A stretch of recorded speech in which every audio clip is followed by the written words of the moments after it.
வணக்கம்.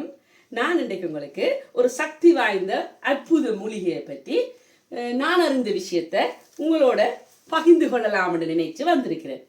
இது உங்களுக்கு பல பேருக்கும் தெரிந்திருக்கும். இது என்னன்னு சொல்லி இதை வல்லாரை கீரை என்று அழைப்போம். இந்த இலையை பாருங்கள். இது எங்களுடைய சிறுநீரக அமைப்பில் இருக்குது.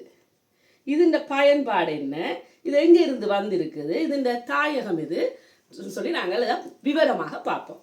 அழகான அற்புதமான அதி சக்தி வாய்ந்த இந்த மூலிகையை நாங்கள் மறந்து விட்டோம். இப்போ உள்ள எங்களுடைய பிள்ளைகள் இதில் சம்பல் செய்தால் சாப்பிட மாட்டார்கள், இதை எப்படி கொடுத்தாலுமே சாப்பிட மாட்டார்கள், வேண்டாம் கசக்குது.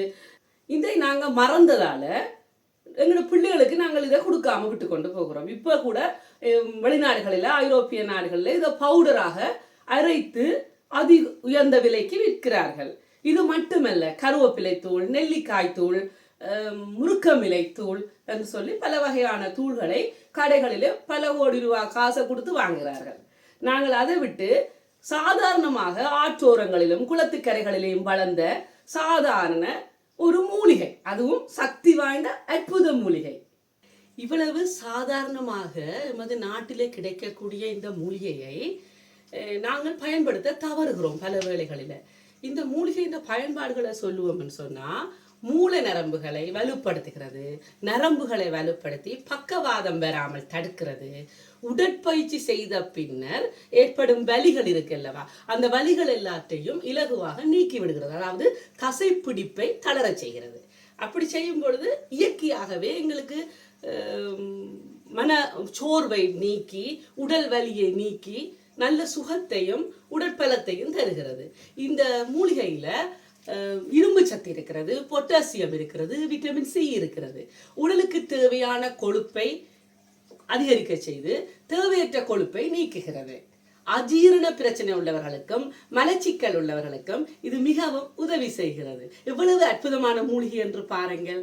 இதனை நாங்கள் அழகு சாதன பொருட்களில் பாவிக்கப்படுகிறது, சூப்பாக பாவிக்கிறார்கள், மாத்திரைகளாக பாவிக்கிறார்கள். இப்போ பிள்ளைகள் எல்லாம் எதுக்கெடுத்தாலும் ஸ்ட்ரெஸ் ஸ்ட்ரெஸ் என்று சொல்லுகிறார்கள். நாங்கள் எப்பொழுது எங்களுடைய அம்மாவோ பாட்டிமாரோ பேரன் பூட்டிமாரோ யாராவது ஸ்ட்ரெஸ் என்று சொல்லி கேள்விப்பட்டிருக்கிறோமா? ஐயோ என்னால் முடியவில்லை என்று 5 நிமிடம் இருந்து விட்டு அடுத்த வேலைக்கு சென்று விடுவார்கள். காரணம் எமது சாப்பாட்டு முறை. எப்பொழுதும் எங்களுடைய சாப்பாட்டில் ஒரு கீரை வகை இருப்பது வளமை. முருங்கங்கீரை, வல்லாரை கீரை, இப்படி அடுக்கிக் கொண்டே போகலாம். எல்லாருக்கும் தெரிந்த விஷயத்தை நான் சொல்வதாக நீங்க நினைக்கலாம். ஆனாலும் இக்காலகட்டத்தில் இப்ப வெளிநாடுகளில் உள்ள பிள்ளைகள், முக்கியமாக வெளிநாடுகளில் உள்ள பிள்ளைகள் ஃபாஸ்ட் ஃபுட் என்று ஃபாஸ்ட் லைஃப்ல போயிட்டே இருக்காங்க. இந்த ஃபாஸ்ட் ஃபுட் என்றது உடலுக்கு மிகவும் கேடான எண்ணெய், கொழுப்பு, தேவையில்லாத வருத்தங்கள். 25 வயது என்றாலே எனக்கு பிரஷர், ரத்த அழுத்தத்தை கட்டுப்படுத்துகிறது. வல்லாரை கீரை ரத்த அழுத்தத்தை கட்டுப்படுத்தி உடம்பை நல்ல நிலையில் வைக்க செய்கிறது. இவ்வளவு அற்புதமான மூலிகை நினைக்க நினைக்க உண்மையாகவே பிரமிப்பாக இருக்கிறது.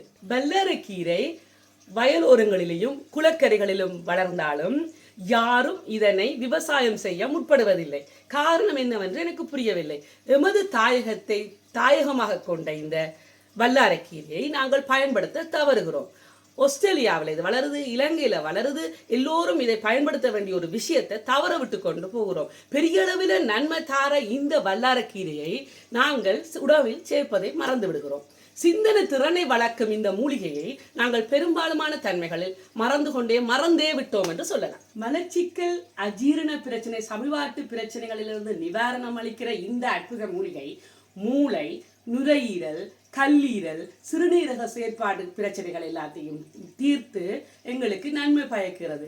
மனச்சோர்வு, பதட்டம் என்பவற்றை தீர்க்க இது உதவுகிறது. இதை நாங்கள் உணவில் கட்டாயம் எடுத்துக்கொள்ள வேண்டும் அல்லவா? இதனில் களிம்பு செய்யப்படுகிறது, வாசனை திரவியங்கள் செய்யப்படுகிறது. முதலே சொல்லி இருந்தேன்.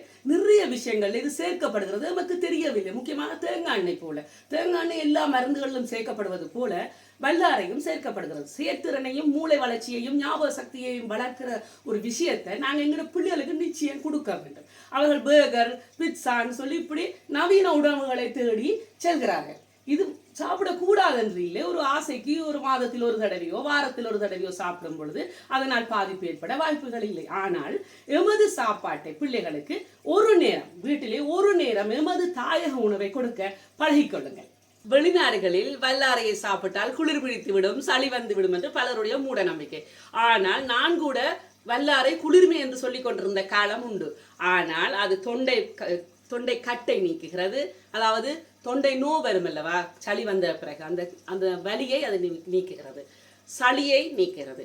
காய்ச்சல் உச்சக்கட்ட காய்ச்சல் இருக்கும் பொழுது கஞ்சி காய்ச்சி கொடுக்கும் பொழுது காய்ச்சல் குறைவடைகிறது, உடற்சோர்வை நீக்கிறது.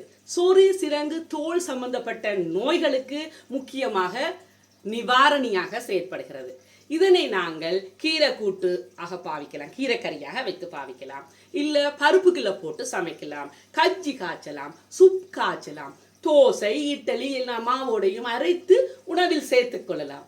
விட்டமின் சி, இரும்பு சத்து, பொட்டாசியம் போன்ற சத்துக்கள் அடங்கிய இந்த உணவை நிச்சயமாக நீங்கள் உணவில் சேர்த்துக் கொள்வீர்கள் என்று நம்பித்தான் இந்த விஷயத்தை நான் உங்களுடன் பகிர்ந்து கொண்டிருக்கிறேன். ஆனால் இந்த கீரையை கொண்டு ஒரு அற்புதமான புதுவிதமான உணவை, அதாவது நமது தாயகத்திலே எமது சகோதர மொழி பேசுபவர்கள் விரும்பி உண்ணும் உணவை இன்னொரு காணொளியில் அதன் செய்முறையோடு உங்களுக்கு செய்து காட்டி உங்களை சந்திக்க வருவேன். அதுவரை காத்திருங்கள். உங்களிடமிருந்து விடைபெறும் நான் உங்கள் நிலோஜி. நன்றி, வணக்கம்.